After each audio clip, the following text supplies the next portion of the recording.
mga kababayan natin nasa Israel, Palestine, sa Gaza, or Lebanon, mag-iingat po kayo dyan. Sana po gabayan kayo ng Panginoon at makauwi kayo sa Pilipinas na ligtas.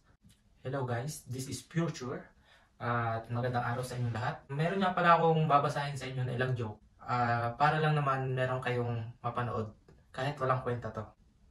Ngayon, punta tayo ng Paris. Not good. Yan. Well, unang-una guys, dahil dito tayo sa Paris, ang joke ko sa inyo ay paano ka mag-grow sa pag-release mo? Eh ayaw mo namang magpadilig. Bakit magpadilig ka? What? Ito muna, punta tayong Australia. Parang maganda mapunta ng Japan, ano? Punta tayong Japan. Andito na tayo ngayon sa Japan. Ohio. Ohio gozaimasu. Ohio gozaimasu. Alam niyo ba guys, sa panahon ngayon, kung mahirap ka, sapat ng motivation yan para magsikap ka at hindi sumuko. Huwag ka nang maghanap kung ano-anong mga quotes, okay? Dahil ang pagiging mahirap ay isa ang pagsubok. Kailangan mong harapin. At kailangan mong umahon sa pagkahirap mo, sa pagkalugmok. Ganyan lang guys. Ito, isa pa. Ipagpatuloy mo lang ang pangarap mo. Balang araw, makakamit mo din ako. Well, pumunta tayo ng Germany. Ano bang pinakasikat dun? Yung kastilyo na kulay puti, ano? So, tara na. Andito na ngayon tayo sa Germany. Yan. Itong nasa likuran ko ay isang kastilyo. Ito nga palang kastilyong ito ay isa sa pinakasikat. White Castle kung tawagin dito. At isa ito sa pinakasikat dito sa Germany at dinadayo ng mga turista. So mamaya papasok tayo doon, okay? Pero siguro hindi ko na ipapakita sa inyo. Kasi madilim doon. Bawal ang cellphone. Well, magpatuloy tayo. Okay. Pag maghanap ka daw ng kaibigan, dapat ay yung malarikso na. Kasi alam nila na they won't let you down.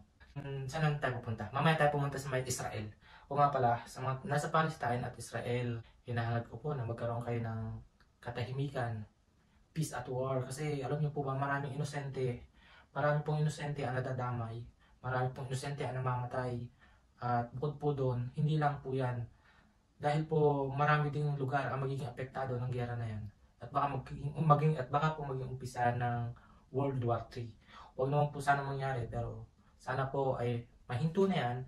I hope the war in Israel, in Palestine, in Gaza, also in Lebanon must be stopped. Because many people are dying because of that war. Many people are suffering because of that war. Sana po ay magkaroon kayo ng peace, katahimikan. Hindi po hadlang na magkakaiba ang ating relihiyon. Sana po ay huwag nyo nang masyadong palakihin pa ang ganyang gulo at saka ang ganyang digmaan. Dahil po marami po talaga mga tao ang madadamay at mamamatay dahil sa ganyang ginagawa nyo. At sa mga Pilipino po na nandyan sa Israel at sa Palestine at sa Gaza, sana po mag-ingat po kayo hanggat maaari.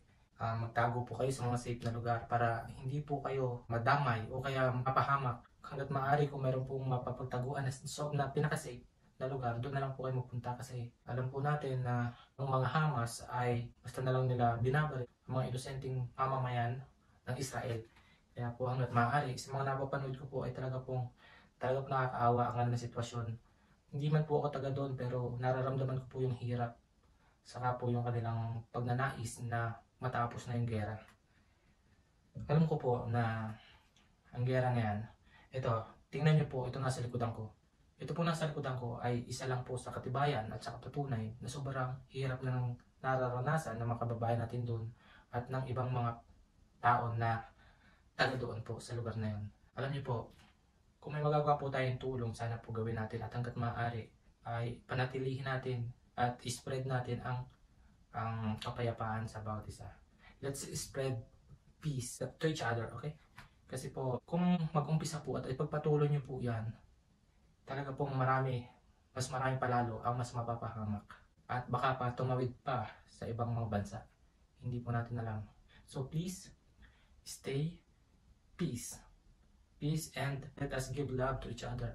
Kasi po mahirap po talaga ang nararanasan ng inyong mga kababayan dyan sa Palestine at sa Israel. Maging sa Lebanon din siguro po ay siguro din po at sa Gaza. Yun lang po at maraming salamat sa inyo. Magandang araw. Sana po kung nagustuhan niyo itong aking video ay paki-like na lang po at pa-subscribe. Meron din pala akong YouTube channel account guys. Baka pwede nyo rin bisitahin. Yun lang po muna ngayong araw at maraming salamat po at mag-iingat kayo. At sa mga kababayan natin nasa Israel, Palestine, sa Gaza or Lebanon, Mag-iingat po kayo dyan. Sana po gabayan kayo ng Panginoon at makauwi kayo sa Pilipinas na ligtas. Yun lang po guys.